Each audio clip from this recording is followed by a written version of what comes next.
નમસ્કાર વિદ્યાર્થી મિત્રો, ગયા વિડિયોની અંદર આપણે સ્પીચ જોતા હતા. એમાં આપણે ત્રણ ભાગ જોયા.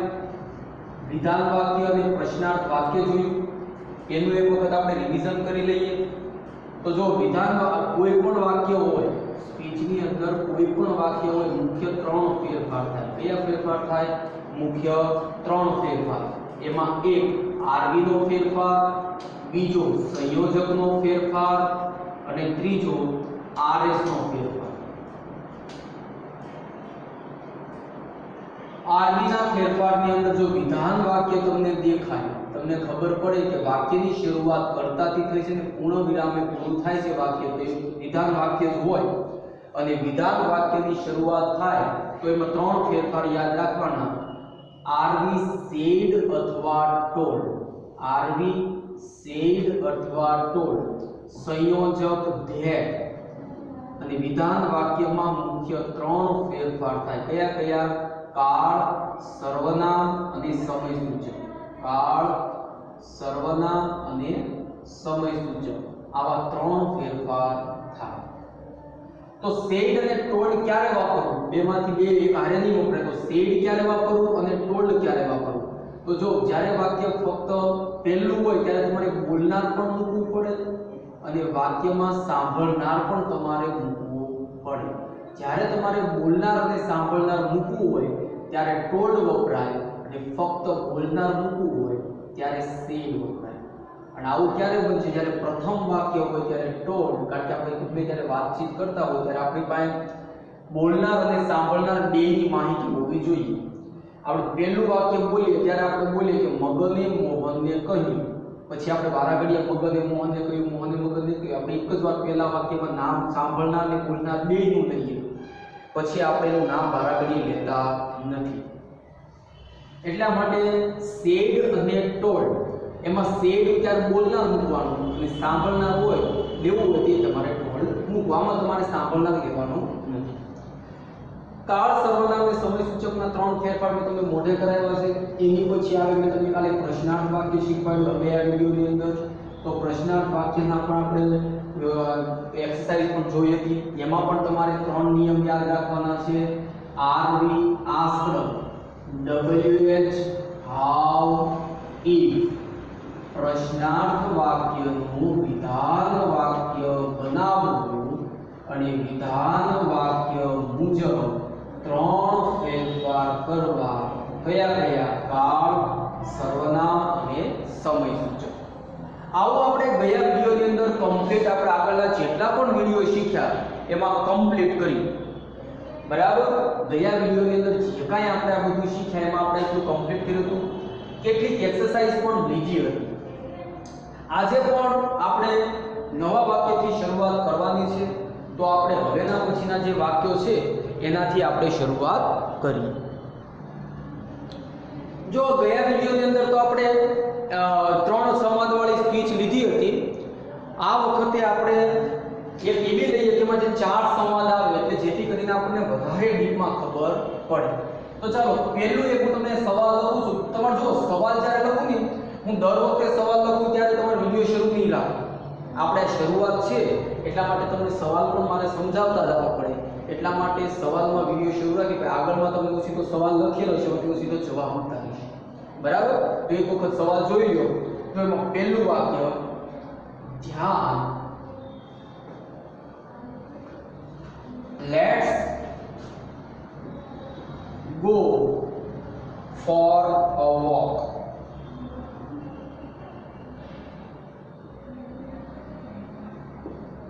Let's go for a walk. Khushali પ્રશ્ન કરે છે. જો પહેલું વાક્ય અહીંયા લેટ્સ વાળું છે. ખુશાલી પ્રશ્ન કરે છે, વેર શેલ વી ગો. વેર એટલે કે આપણે ક્યાં જઈશું. બરાબર? જે ખુશાલી ક્યાં જવાબ આપે છે,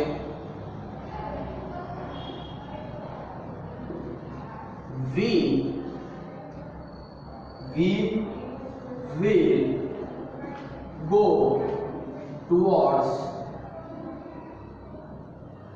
Jalaram મંદિર.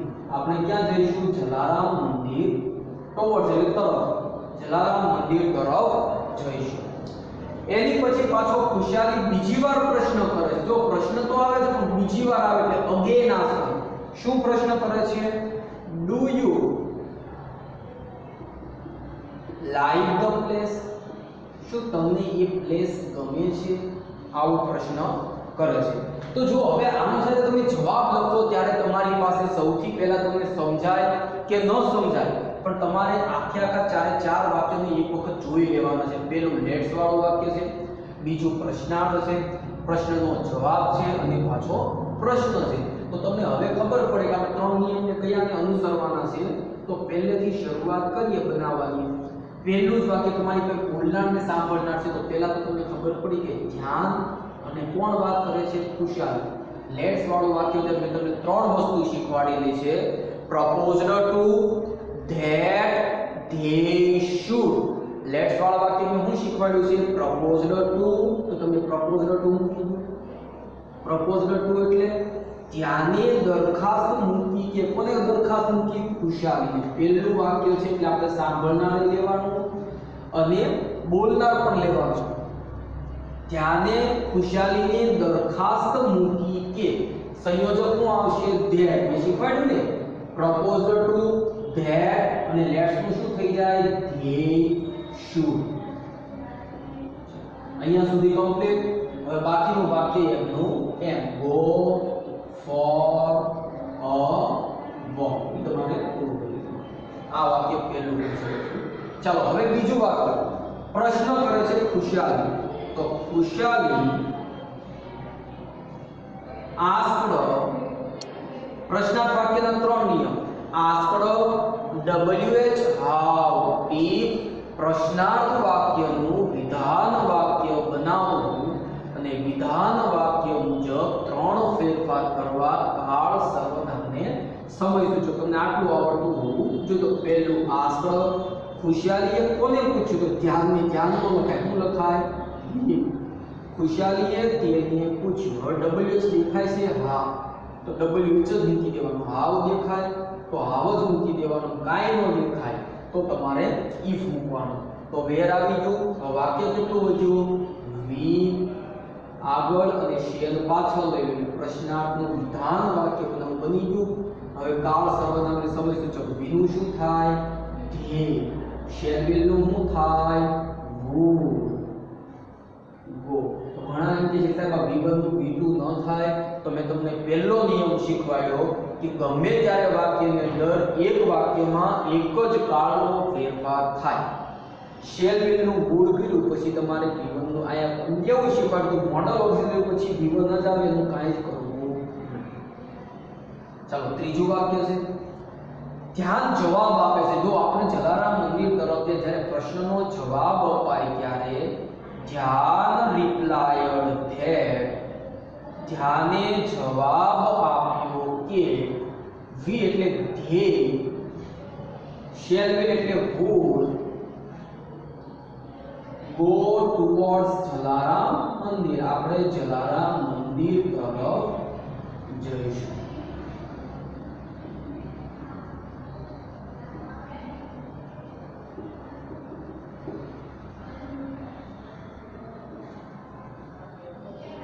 બરાબર. ચાલો પ્રશ્ન કરે છે ખુશાલી ફરીવાર. તો ખુશાલી અગેન આસ્કડ. એકવાર તો અહીં પ્રશ્ન કર્યો, પાછો પ્રશ્ન કરતા ફરીવાર આસ્કડ ન લખાય. એકવાર તો તમે આસ્કડ લખી નાખજો તો મુકાય અગેન આસ્કડ. ફરીવાર પૂછ્યું. કોને? ધ્યાનને. તો એ માટે શું આવે? હિમ. ખુશાલીએ તેને ફરીવાર પૂછ્યું. જો અહીંયા WH કે આવ દેખાય છે? નહીં. તમને શું દેખાય છે? Do direct. તો અહીંયા શું આવશે? ઇફ. હવે ચાલો ને વિધાન વાક્ય બનાવવું હોય તો જો સામાન્ય રીતે આપણે વિધાન વાક્ય બનાવીએ તો યુ આગળ આવે, ડુ પાછળ. પણ આપણે એવું કીધું છે ડુ ડઝ ને દૂર કરો. કાળની અંદર શું કીધું છે? ડુ દેખાય, ડઝ દેખાય કે ડીડ દેખાય એને શું કરી દેવાનું? દૂર કરવું. શું કરવું? દૂર કરવું. તો વાક્ય આટલું બધું. યુ નો ફેરફાર સાંભળનાર પ્રમાણે. સાંભળનાર કોણ છે? હી. અથવા ધ્યાન સાંભળે છે તો ધ્યાન માટે શું આવે? હી આવે. શું આવે? હી. તો અહીંયા હી અને આ V1 છે પેલું શું થઈ જાય? V2. લાઈફ નું શું થઈ જાય? લાઈફ ર. તો ખુશાલીએ તેને ફરી પૂછ્યું કે તેને તે પ્લેસ ગમે છે? If you like the place. અહીંયા તમારો આ પેરેગ્રાફ પૂરો થાય. આ રીતે તમને જો 4 સવાલનો પેરેગ્રાફ આપ્યો હોય તો આવી રીતે તમારે એક એક લઈને બનાવવું. ચાલો હજી એક આપણે પેરેગ્રાફ જોઈ લઈએ. ચાલો એક બીજી આપણે એક પેરેગ્રાફ લઈ લઈએ. એમાં રાગીણી બોલે છે, તો શું કહે છે? How are you Nirali today? શું કહે છે? How are you?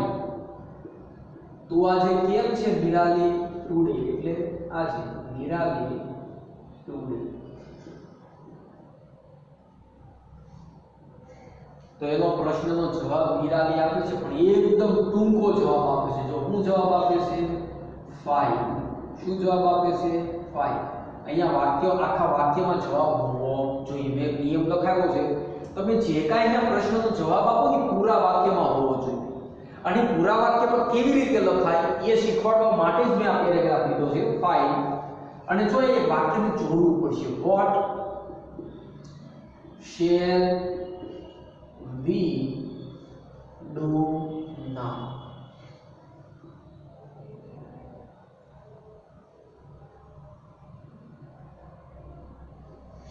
What shall we do now?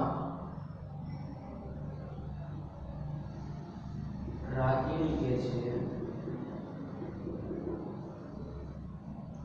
let's go to the library. ક્યાં જઈએ આપણે? Let's go to the library.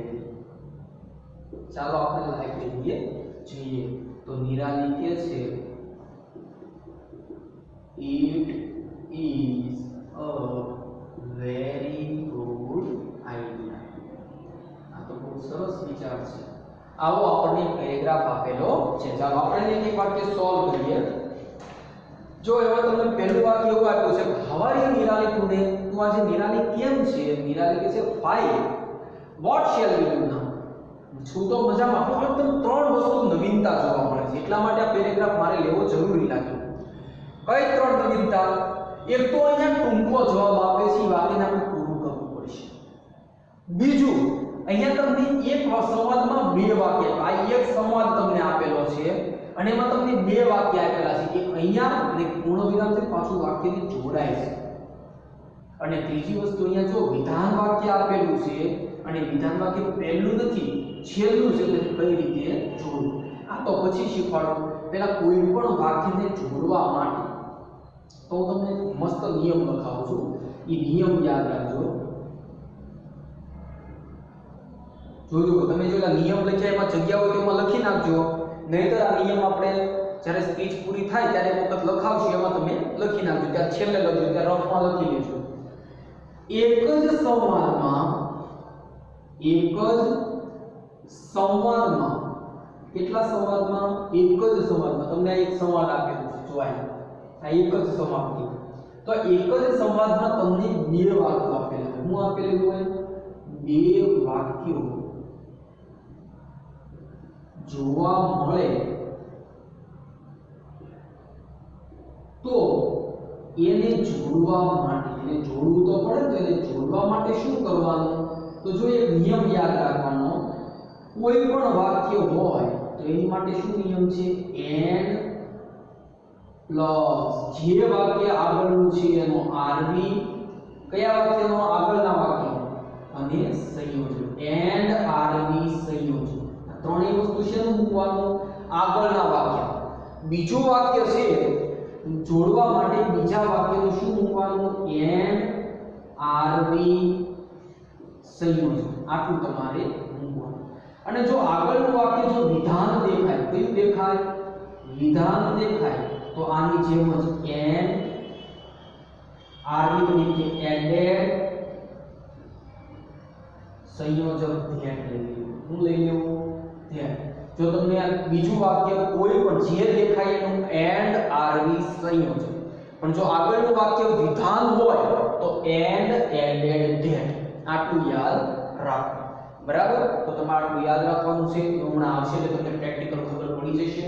તો આપણે એટલું ખાલી લખી દઈએ. આ તમારે નિયમ એવું છે તો વાક્યની સ્પીચ પૂરી થાય ત્યારે તમને એક વખત લખાવી દઈશ. ન લખાવો તો આ વિડિયો પોઝ કરી અથવા તો સ્ક્રીનશોટ લઈને આ નિયમ તમારે યાદ રાખી લેવાનો છે. હું યાદ રાખવાનું છે એન્ડ, આરવી અને સંયોજકો. ચાલો હવે આપણે સ્પીચ સોલ્વ કરીએ. ये आ रागिणी के છે જોઈએ આપણે એક પેરેગ્રાફ. પહેલું વાક્ય કયું છે? પ્રશ્નાર્થ. તો રાગિણી આસ્ક્ડ નિરાલી, બરાબર? અહીંયા હાઉ થી વાક્ય જોડાશે. હા, બરાબર? કોઈ પણ વાક્ય પ્રશ્નાર્થ અંદર કેટલા નિયમ યાદ રખાવ્યા? આસ્ક્ડ, અહીંયા મૂળના સાંભળના તો છે. આસ્ક્ડ WH how, if અહીંયા W દેખાય, WH how દેખાય તો WH ને how નો દેખાય તો if લઈએ છે. WH how if પ્રશ્નાર્થ વાક્યનું વિધાન વાક્ય બધા વિનો ફેરફાર સાંભળના પ્રમાણે she, એમિઝાનું was, she was, how she was today નું થઈ જાય that day. તો ઘણા એમ કહે છે કે સાહેબ આ નિરાલી કેમ ન લીધું? નિરાલી બે વખત નો આવે એક વાક્ય અહીંયા આવી ગયું કે રાગિણીએ નિરાલીને પૂછ્યું કે તેની કેમ છે તે દિવસે. નિરાલી જવાબ આપે છે પણ કેવો આપે છે? ટૂંક અને પૂરો કઈ રીતે કરાય? નિરાલીએ જવાબ આપ્યો કે, નિરાલી રિપ્લાયડ ધેટ. હવે જો આ સંયોજક છે. શું છે? સંયોજક. નિરાલીએ જવાબ આપ્યો. બીજા વાક્યને આપણે જોડવું જોઈએ. નિરાલીએ જવાબ આપ્યો કે આ સંયોજક છે. તો આ ઉપરનું વાક્ય હોય ને, પ્રશ્ન કર્યો, પ્રશ્ન ક્યાં કર્યો છે? તો આ ઉપરના વાક્ય. અને પ્રશ્ન ક્યાં હોય? સંયોજક પછી હોય. તો આનું સંયોજક અહીંયા છે. પેલા બે વાક્યના સંયોજક શોધી લેવા. મળી ગયા. હવે સંયોજક પછીનું વાક્ય નહીં લેવાનું. she was. આપણે થોડું સમજવાનું. રાગિણી પૂછે છે કે તે નિરાલી કેમ છે તે દિવસે?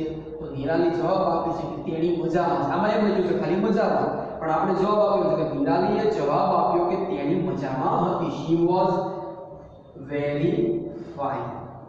ટૂંકમાં she was ક્યાંથી લીધું? તો ઉપરના વાક્યનું જે સંયોજક હોય. how she was very fine. એ રીતે તમારે પ્રશ્ન જવાબ આપતો કરો. અહીંયા વાક્ય પૂરું નથી થતું, અહીંથી જોડવાનું છે. જોડવા માટે મેં તમને શું કીધું? એન્ડ, આગળનું વાક્ય કયું છે? પ્રશ્નાર્થ છે તો એનું આરવી શું આવે? આસ્ક્ડ સંયોજક WH how if, પણ અહીંયા WH આપેલું છે માટે what. તો અહીંયા મને ખબર પડી ગઈ. એન્ડ આરવી સંયોજક આવી ગયું. હવે આગળનું વાક્ય પૂરું કરીએ. વી આગળ, શેલ પાછળ, વીનો ફેરફાર ધે થાય. શું થાય? ધે. શેલ બેનો શું થાય? would, do, નાવ નું થઈ જાય. તેમ ઘણા પ્રશ્ન થાય ડુ ડઝ દૂર કેમ નો થયો? આ કાળનો ડુ ડઝ નથી. મેં કીધું કાળમાં ફેરફાર. મેં તમને ડુ ડઝ ક્યાં લખાયો છે? કાળના ફેરફાર છે ને એમાં લખાયો છે. અને કાળનો ફેરફાર હોય તો ડુ ડઝ બિલકુલ થાય. કાળનો નથી. કાળ તો અહીંયા છે. શેલ બેનો મૂળ. પછી તો તમારે ડુ કાળ નથી. તો આપણે ક્રિયાપદ કહેવાય. બે રીતે ડુ ડઝ વપરાય. એક સહાયકારક ક્રિયાપદ તરીકે ને ક્રિયાપદ તરીકે. સહાયકારક ક્રિયાપદનો ફેરફાર કાળનો ફેરફાર કહેવાય. તો ડુ ડઝ શું થાય? અહીંયા તો શેલ બેનો મૂળ કરી દીધું એટલે કાળનો ફેરફાર પૂરો થઈ ગયો. પછી કાળના ફેરફારમાં કાંઈ પણ આવે તમારે જોવાનું નથી. હવે આગળ જો લેટ્સ વાળું વાક્ય. લેટ્સ ના ત્રણ નિયમ. Ragini proposed to Nirali. Ragini proposed to, પણ નિરાલી જગ્યાએ તમારે શું મુકાય? હર. શું મુકાય? હર. રાગિણીએ તેને દરખાસ્ત મૂકી કે. લેટ્સ નું સંયોજક ધેટ. લેટ્સ નું શું થઈ જાય? they should go to the library. ક્યાં જવાનું કે છે? લાઇબ્રેરીએ જવાનું કે છે. નિરાલીએ જવાબ આપ્યો કે. નિરાલી શું આપે છે? જવાબ આપે છે. અથવા જવાબ નથી આપતી. અહીંયા પ્રશ્ન નથી, અહીંયા જવાબ નથી. તો તમારે શું કરવું પડે? અહીંયા વિધાન વાક્ય છે તો વિધાન વાક્યનો નિયમ આરવી સેડ અથવા ટોલ્ડ. તો પેલા સેડ આવે કે ટોલ્ડ આવે? તો સેડ. સંયોજક ધેટ. રાગિણીએ કહ્યું કે. it is, એમિઝાનું was well. it was a very good idea. આ રીતે તમને પેરેગ્રાફ ધીરે ધીરે સોલ્વ કરવાના છે મિત્રો. શરૂઆતમાં તમને ખૂબ જ અઘરું લાગશે, શરૂઆતમાં તમને ખૂબ જ અઘરું લાગશે, પણ તમે જેમ જેમ પેરેગ્રાફ સોલ્વ કરતા જશો તેમને ગ્રામરની માહિતી મળતી જશે અને તમને ધીમે ધીમે સમજાતું જશે. હવે આપણે આજ્ઞાત વાક્ય જોઈ લઈએ. આગળ હવે આપણે જોઈએ કેટલામું વાક્ય આવ્યા, આપણે ત્રીજું વાક્ય આવ્યા. કેટલામું વાક્ય આવ્યા? ત્રીજું. એ વાક્યનું નામ શું છે? આજ્ઞાત વાક્ય. શું નામ છે? આજ્ઞાત વાક્ય. જો આમાં ફક્ત થોડું વિચારવા લાયક છે. પેલું આની ઓળખ કઈ રીતે, આ ઓળખાય કઈ રીતે કે આ આજ્ઞાત વાક્ય છે? તો આની ઓળખ માટે તમારે યાદ રાખવાનું, ક્રિયાપદની શરૂઆત મૂળ રૂપથી થાય. શેનાથી થાય? મૂળ રૂપથી અથવા ડોન્ટથી થાય. શેનાથી થાય? હકાર વાક્ય હોય તો મૂળ રૂપથી, નકાર વાક્ય હોય તો શેનાથી થાય? ડોન્ટથી વાક્યની શરૂઆત થાય. શરૂઆત શેનાથી થાય? વિવન અથવા તમને થશે વિવન કેવું હોય તો જો આને મૂળ રૂપ કહેવાય. ગો, સ્ટેન્ડ ઉભા રહેવું, કમ આવવું, આ બધા ક્રિયાપદના મૂળ રૂપ કેવા રૂપ કહેવાય? મૂળ રૂપ. અહીંયા તમને એસ લાગેલો છે નહીં, આઈએનજી લાગેલો છે નહીં, તેનું મૂળ રૂપ ગો, સ્ટેન્ડ આવા વાક્યથી શરૂઆત થાય. આઈ વી યુ ધે હી શી થી શરૂઆત ન થાય, ફક્ત તમારે ક્રિયાપદના મૂળ રૂપથી શરૂઆત થાય તો એને આજ્ઞાત વાક્ય કહેવાય. તમને ક્લાસમાં ટીચર કહે કે સ્ટેન્ડ અપ, કમ હિયર, તો એને આજ્ઞાત વાક્ય કહેવાય. બરાબર? તમને કોઈ એમ કે શો યોર બુક, તારી બુક બતાય, શો થી વાક્યની શરૂઆત. ક્રિયાપદના મૂળ રૂપથી જેની શરૂઆત થાય. એના ત્રણ ફેરફાર થાય. કેટલા ફેરફાર થાય? ત્રણ. એમાં પહેલો ફેરફાર આરબી માં ફેરફાર છે. કયો ફેરફાર? આરબી માં. અને આરબી માં ફેરફાર શેના પ્રમાણે થાય? તો કે ભાવ પ્રમાણે. શેના પ્રમાણે થાય? ભાવ પ્રમાણે. આરબી માં જે ફેરફાર છે એમાં ભાવ પ્રમાણે થાય. બરાબર? તો એમાં કયા ચાર ભાવ આવે તમારે જોવાના છે. ચલો પહેલો આવે ભાવ કેવો, તમને વાક્યમાં સમજાઈ જવું જોઈએ કે શું કહેવા માંગે છે. તો જો એક ભાવ આવે હુકમ, તમે આજ્ઞા કરો એટલે આજ્ઞા કરવાની. બીજો આવે વિનંતી. શું આવે? વિનંતી. હુકમ, વિનંતી, સલાહ અને સૂચન. અને ઘણી વખત તમને ભાવ ન સમજાય તો એનો જ આપણી પાસે રસ્તો છે. તમને ભાવ ન સમજાય ત્યારે તો હુકમને ઇંગ્લિશમાં શું કહેવાય? ઓર્ડર કહેવાય. શું કહેવાય? ઓર્ડર કહેવાય. વિનંતીને શું કહેવાય? રિક્વેસ્ટ કહેવાય. તો રિક્વેસ્ટેડ. સલાહને શું કહેવાય? સજેસ્ટેડ. સૂચન, સજેશન. તો સજેસ્ટેડ. સોરી, સલાહમાં એડવાઇસ આવશે. એ સલાહ છે. સલાહ હોય તો શું આવે? એડવાઇસ. સૂચનમાં સજેસ્ટેડ. અને જો તમને ભાવ ન સમજાય તો શું મૂકી દેવાનું? આ ચાર ભાવ. તમને કદાચ ઘણા ખરા એવા વાક્ય છે કે તમને જોઈને ખબર પડી જાય. દાખલા તરીકે તમને વાક્યમાં પ્લીઝ આપ્યું હોય તો એ કયો ભાવ હોય? રિક્વેસ્ટેડ હોય. ઘણી વખત પૈસા આપીને કામ થતું હોય, ઘણીવાર પૈસા આપીને કામ થતું હોય તો પૈસા આપીને કામ કરાવતા એ ઓર્ડર કરે, એ રિક્વેસ્ટ ન કરે. કુલીને તમે પૈસા આપીને તો કે બેગ લઈ લે તો એ આપણે આજ્ઞા કરી, પણ એ શું કરશે? પૈસા આપીને કામ થાય તો ત્યાં શું થઈ જાય? ઓર્ડર. બરાબર? જો વાક્યની અંદર ડોન્ટ દેખાય તો ત્યાં હંમેશા સલાહ હોય. શું હોય? સલાહ. આવું તમારે ત્રણેક વસ્તુ યાદ રાખો. ચાલો બીજો આવે સંયોજક. સંયોજક શું મૂકવું આજ્ઞાત વાક્યમાં? તો સંયોજકમાં યાદ રાખવાનું, જો વાક્ય હકાર હોય તો સંયોજક મૂકી દેવાનું ટુ. જો વાક્ય નકાર હોય તો સંયોજક મૂકવાનું નોટ. ખ્યાલ આવી ગયો? અને છેલ્લું આરએસ માં શું ફેરફાર થાય? તો મિત્રો યાદ રાખો, આરએસ માં કેટલા ફેરફાર થાય? તો જો અહીંયા ટુ સાથે વાક્ય જોડાતું હોવાથી મેં તમને નિયમ લખાયો હતો કે ટુ સાથે ક્રિયાપદનું મૂળ રૂપ હોય તેમાં કોઈ જ ફેરફાર થતો નથી. એટલા માટે જો તમને કાળમાં ફેરફાર કરવાનો થતો નથી તો કયા કયા ફેરફાર કરવા? તો સર્વનામ અને સમય સૂચકમાં ફેરફાર કરવો. આ તમારું આજ્ઞા વાક્ય. આગળ આપણે મિત્રો ઉદ્ગાર વાક્ય શીખવાડીશું, શુભેચ્છાકારક વાક્ય શીખવાડીશું અને બીજા કેટલાક વાક્યો છે વાક્ય ને એટલે તમારા જે નિયમ છે એને આપણે શોર્ટકટ લખાવશું. તો અહીંયા સુધી આજના વિડીયોમાં રાખીએ. તમારે હોમવર્કની અંદર મિત્રો હોમવર્કમાં કોઈનો ઘણાના ફોન આવતા હોય છે, પણ મિત્રો પહેલાં જોઈ લેવું ને હું તમને કમ્પ્લીટ સમજાવું છું. એમાં તમે સમજવાનું ધ્યાન રાખો તો સમજાઈ જાય. તમારે આજે જેટલું પણ લખાયેલું છે એ આજનું હોમવર્ક તમારે બધું પાકી બુકમાં લખવાનું છે. આજના જે બે પેરેગ્રાફ આગળ લખાયા, આજનું જે અહીંયા તમે આજ્ઞાના નિયમ લખાય બધું શેમાં લખવાનું છે? પાકી બુકમાં. બીજું રફ બુકમાં શું લખવાનું છે? તો જો મિત્રો ખાસ યાદ રાખો, આગળ આજના જે આ નિયમ છે લખાયેલા આજ્ઞાત વાક્યને કેટલી વાર લખવાના છે? 3 વાર. આજે જે આજ્ઞાત વાક્યના નિયમ કેટલી વાર લખવાના? 3 વાર આજ્ઞાત વાક્યના નિયમ લખવાના છે. અને બીજું રફ બુકમાં આ એક કામ, બીજું કામ શું કરવાનું છે? તો મિત્રો ખાસ યાદ રાખજો, હું તમને કહું એ જેલા બે પેરેગ્રાફ આગળના લખાવ્યા છે તમારે રફ બુકમાં શું કરવાનું? પહેલાનો પ્રશ્ન લખી લેવાનો, જવાબ વિડિયોની અંદર સમજી જવાનો, પછી જવાબ જાતે લખવાની કોશિશ કરવાની છે. એકવાર પાકી બુકમાં સીધું લખી નાખવાનું સમજીને, પછી રફ બુકમાં એક ટ્રાય કરવાની છે પેરેગ્રાફની, બરાબર? તો આ વસ્તુ મિત્રો બે હોમવર્ક રફ બુકમાં છે, આજના શબ્દ 3 વાર લખવાના છે, પેરેગ્રાફ બે જાતે સોલ્વ કરવાના છે. તો અહીંયા આપણે આજે વિડીયો પૂરો કરીએ. નમસ્કાર.